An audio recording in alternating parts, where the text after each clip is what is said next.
Hey everybody, this is Erica, the technology nerd who likes to film stuff, and over the last few days I've been in New York for the Note 5 and S6 Edge Plus press event.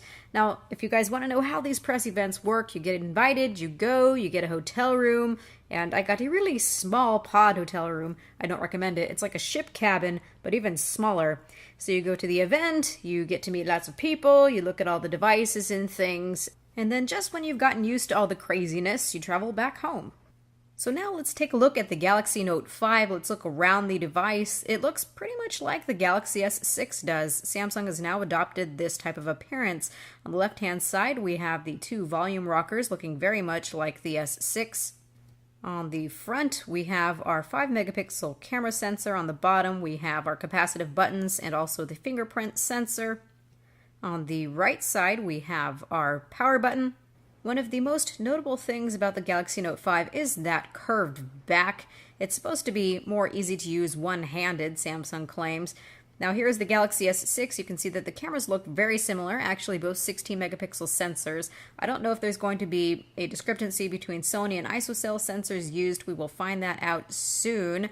So now looking at the bottom here, you can see that the layout is very, very similar. We even have the speaker being on the bottom the same. The Galaxy Note 5 does still look quite similar in terms of layout to the Galaxy Note 4. We have our button placements in the same place. One of the biggest distinguishing things, of course, is going to be the materials used, glass on the front and back, and also that it's not as wide as the Galaxy Note 4. It actually feels significantly less wide, plus that curve makes it feel less wide when you're holding it in the hand, so I do have to commend them on that. What I sadly notice as missing on the top is the infrared blaster. It has now been taken away entirely. I am, however, glad that this is very, very well built, feels very weighty, very substantial. It's 171 grams versus the 176 of the Galaxy Note 4, so it is a little bit lighter.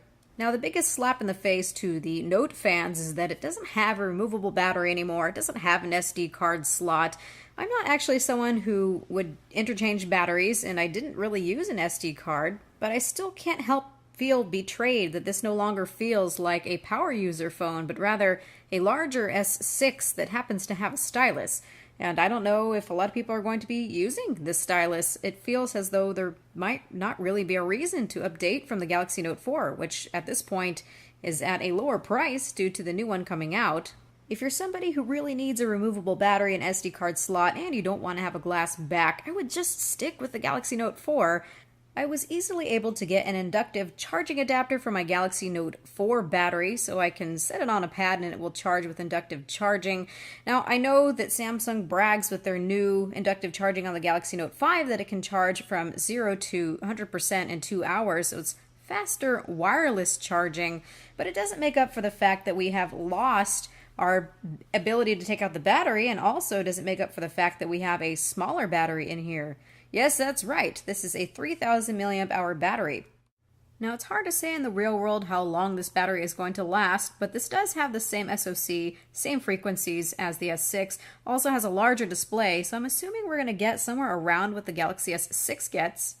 With a battery this size, the only thing that keeps me from running away screaming is that it should have the adaptive fast charging like the Galaxy S6 and be able to charge very quickly when you plug it in. Now, I don't want to be too much of a negative Nancy, and I do have to say that this is a really nice device. It's just not all that we hoped it would add up to, but it does have that S Pen, and it is so ever nice and clicky. The click is satisfying, and I can only imagine becoming a little bit obsessed with pushing it in and out. So I think that the mechanism is ingenious. It just pops out, kind of like a ballpoint pen, and you can pull on the little nub.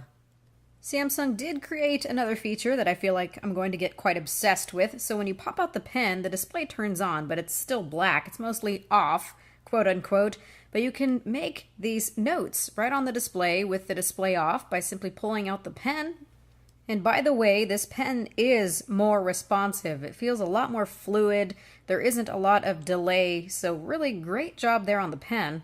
So now when you're satisfied with your little doodles, you can push the pen back in, the display turns off, and it saves the action memo automatically for you. So that's really, really nice. You don't have to hit save yourself. It will save it automatically. So now when the display is on, when you remove the pen, we are met with our common set of Air Command features: Action Memo, Smart Select, Screen Write, S Note, and Add Shortcuts. What's really nice about adding shortcuts is that you can add 3 of whatever apps of your choice so that you can, well, access them by shortcut. So the next time you activate Air Command, there you have those apps waiting for you. Another really nice thing is that if you go underneath settings here, you can see we are met with floating icon. So you can have the Air Command menu selectable at all times. You then can arrange that floating icon to appear wherever you'd like it to once you pull that pen out. Now, the most notable change of the Air Commands that I can show is underneath Screen Write. So when you tap on Screen Write, you now have the ability to select an entire page. So hit Scroll Capture. And once you do that, you're going to be presented with Capture More. So if you hit Capture More, and you hit Capture More until it goes all the way down to the bottom of the page, you will have selected the entire screen. So you don't have to do screenshot by screenshot. You can now save an entire page for you to look through. You can write on it, or you can simply scroll down to the bottom. So I think that this is pretty nifty. And then, of course, they give you options for the S Pen menu. This is really nice because even though they downsized TouchWiz as a whole, they still give you full access to this S Pen menu. I'm glad because it might drive some people bonkers if they don't want that screen off memo thing. Every time you pull out the pen, it allows you to write a note and it saves it. You can turn that off. You can turn off S Pen alerts. You can turn off S Pen detection. You have just complete full access to everything on here, so that is really nice. So now let's talk about the display a little bit. This is a Quad HD display, 5.7 inches. It's Super AMOLED, so it is still the pen tile, but you can't see it. Seriously, it looks great. We still have all our display modes. Basic mode, which looks the most natural, AMOLED Photo, which gives you wide gamut, AMOLED Cinema, which makes it really, really punchy. I can't wait to look at the calibration from a couple of samples and see what's going on, but it looks like it's calibrated like the Galaxy S6, and I was pretty happy with that. Now, when looking at the S6 Edge Plus and the Note 5, I can see that the pixel density is not as dense as what we have on the Galaxy S6 or the regular size of the Edge. The difference is 577, about that on the regular S6 and Edge, and about 518 pixels per inch on both this S6 Edge and also the Note 5. For the eagle eye, you can tell a minute difference in sharpness, but you can't tell that either of them are a diamond pixel matrix. Another thing that I have to commend Samsung on is the one-handed operation. They have improved the reduced screen size. So before you would have to swipe your thumb awkwardly across the display to get the window to be smaller so that you can use it one-handed. But these days, all you have to do is to triple click the home button and it's going to downsize the entire display for you. Then you are free to use the phone as normally. You can choose to go left or then you can choose to go right. Just depends on your handedness. And then when you are done with using the screen at that size, you can hit return to full screen.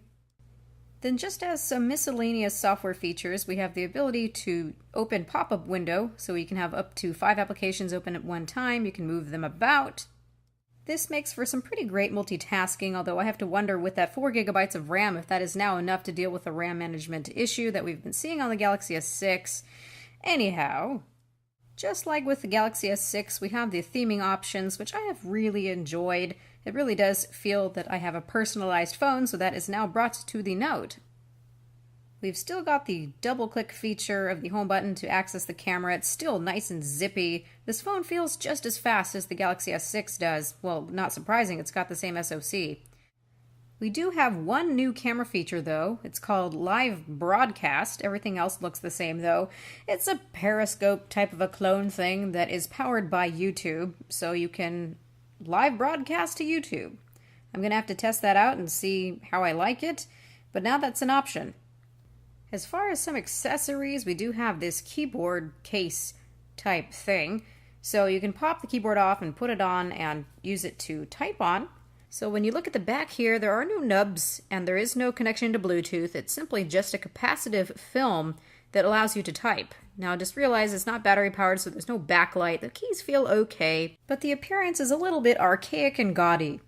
So now let's take a look at the colors that we have available right now, at least the ones that it comes in now. Now unfortunately it looks like we're only getting 2 of the colors stateside. That would be the pearl white and the black sapphire. I don't know when we're going to be seeing the other stateside or if we're going to see them at all. So here's the sapphire black and also the platinum gold. The platinum gold one looks just kind of cheapish to me, like weird chrome. I've never been able to bond with that particular color. And here we have the pearl white and the titanium silver. I do like the titanium silver. I think it's the one that I would go for if I did not have the black one available. So my favorite colors in terms of best to worst go as the black, the titanium silver, then the white, and then the gold one. Absolutely, that would be my last choice, the gold one. So I'm curious, which colors do you like? You should just let me know in the comment section below. I tend to really like this silvery looking one, although it really does look like a kitchen appliance, much like my M8 device that I affectionately called Chef Gordon Ramsay. This would be Chef Gordon Ramsay II.